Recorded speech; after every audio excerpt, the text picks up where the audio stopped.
I see some people, a lot of people that are too young to remember the 90s.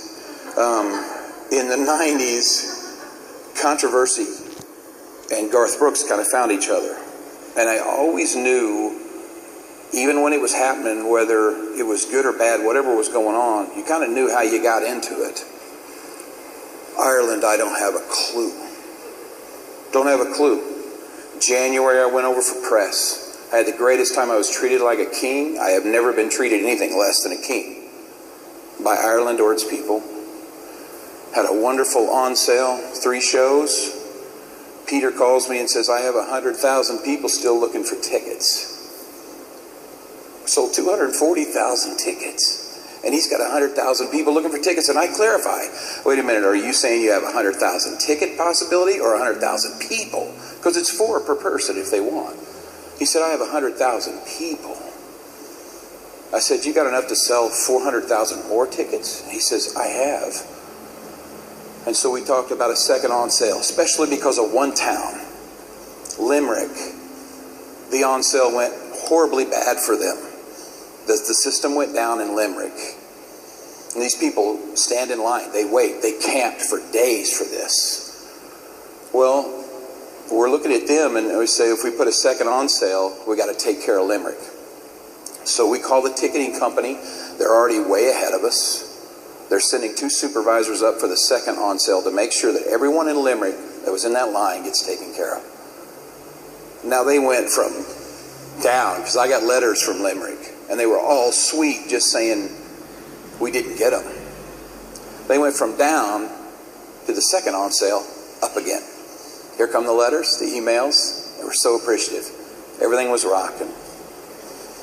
Every month over there, about every 6 weeks, you have a meeting where you have to pass their tests. Safety, people, rigging, everything. We've passed every one of those tests. Up to 10 days ago, 2 weeks ago, it was nothing but love. And then came the thing where, hey, Garth, we're okay in 3 of them. You're going to have to figure out what to do with the other 2.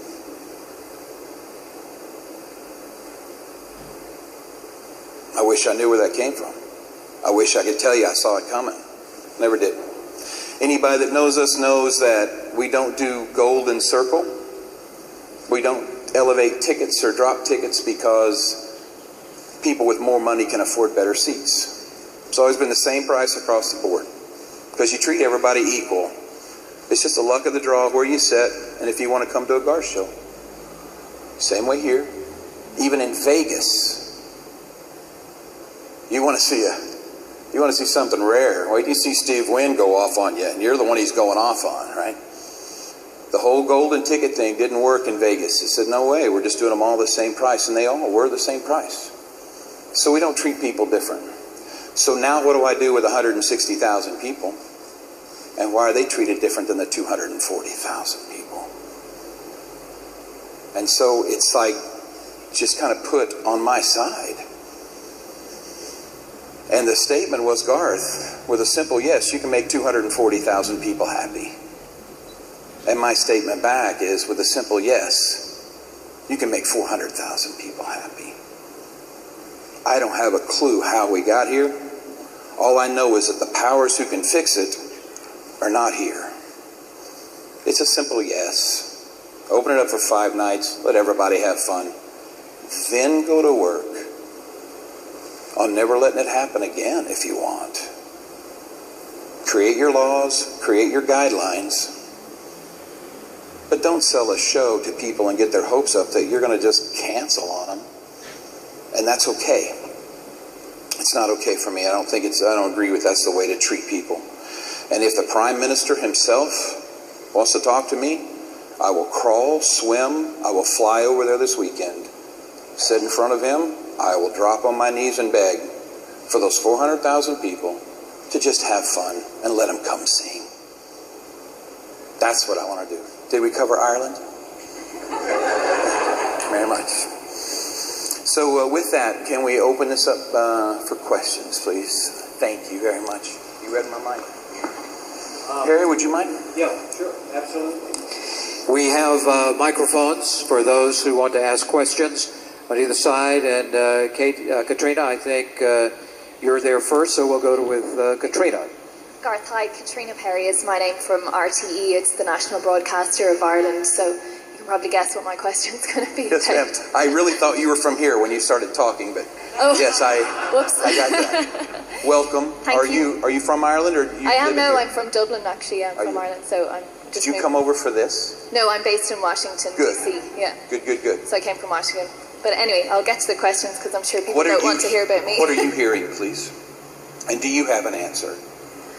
Well, I am not involved in the situation, obviously, and I'm based here in the US, so I wouldn't be close to the action, as they say, but I know that everyone in Ireland is distraught about this, and it's occupying all of our front-page newspapers, half of our bulletins on my station, RTE, and people just want to find a solution.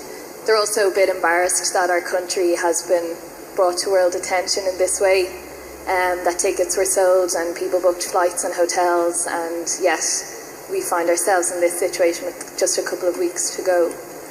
But I mean, I don't speak for any of the parties, let me just clarify that. But I just wanted to ask, I mean, are there any other solutions that you think we could come up to do this? I mean, I heard there was talk maybe of doing matinees, or perhaps coming back later in the year and doing 3 concerts now and 2 concerts later. Yeah, let's first address the embarrassment. Ireland should never be embarrassed. Its people should never be embarrassed. Most loving people on the planet. I tell anybody that'll listen to me, you want the greatest experience of your life? Go to Ireland. They will eat you alive. It's a great place. The system should be looking at itself, saying we have flaws and this is how it's done. You have a gentleman over there that's in a certain political position that has made his decision with all kinds of respect, and he's standing by that decision. My question is, let this gentleman do his job, but there should be somebody above this gentleman that can walk over and go, you've done your job. Now I'm telling you, we're going to allow these people to get to come and sing and have a great time. I know that sounds really simplistic, but that would be my thought. Matinees, I don't have a problem with matinees. I'm going to tell you, though, sticking 160,000 people out in the middle of the day, I don't know if I'm worried about them or me. I'm worried, to tell you the truth, because I'm getting older, because I don't want to give them a half-ass show. I want to give them everything that Garth Brooks has. And if we get to shows 4 and 5 and they go, well, it sucked, as long as they say, the guy gave us everything he had left, that's all I can ask for me. So I personally will do whatever it takes, except canceling on people. And I got to tell you, I think we sold 160,000 tickets to people who were coming to see the full show, and that show was only full at night. I can tell that Ireland doesn't know what's coming, so I'm afraid I'm going to have to give a little bit of the show away here. It's 255 feet wide, 20 feet tall. That's just the video screen. We're coming back to Ireland because we don't do social media. 75% of the people who bought tickets were 25 years or younger. They were babies when we were there. They haven't seen us. So the reason why they're coming is because of what their mom and dad has been telling them. And now, Garth Brooks is 6'8", beautiful locks of hair. You know, this guy's Superman. I don't want to disappoint them. So we're bringing Superman to the show. But this isn't a show that you pick up and move. It's a one-time only thing. Never ever will I compare myself to another artist, ever. But I'm going to mention a name simply because of the footage from it. To me, Elvis Presley's most famous footage, for me, was the comeback special. So we think that's going to be ours. So if we can pick one place on the planet to show the world the most special moment we think is coming, Ireland was the pick. So if you think this is a show that you're going to see anywhere else, if you think this is a show that doesn't take 12 days of preload in and then 5 days of just heavy-ass load in after that last game over there, then you don't have a clue what is coming, which is kind of how we wanted it. We wanted to surprise people. Now I've let the cat out of the bag, but this thing is monstrous. And the reason why it is it must match the quality, integrity, everything of the Irish people. And so that's why we've spent so much time for this, and this is why this dark cloud sits over us, because today we should be all laughing and joyous, and this cloud is sitting here. Did that answer your question? Yeah, absolutely it did. If I could just ask Yes, you ma'am. one little follow-up. When you're talking there that it's a dark cloud, and you said at the beginning a cloud has hung over you for the last 10 days or so. Do you think the experience that you've had would put you off coming to Ireland again and might put off other similar big acts? Well, I don't really think you can talk about a future with Ireland until Ireland has a system that works, you know. No offense, but 400,000 tickets were sold. Those 5 shows were sold. Let those 5 shows be played. Then fix the law, whatever you have to do after that. It's a simple yes is all it is. But for some reason, the system keeps throwing it back here. The problem isn't here. And the reason why it's a dark cloud, I can tell you this honestly. Anyone in Ireland, anyone on the planet is sad about this, you're not 1/billionth as sad as I am. Because I'm the real loser in this one. Because I'm the guy that's out the greatest experience of his life. You know?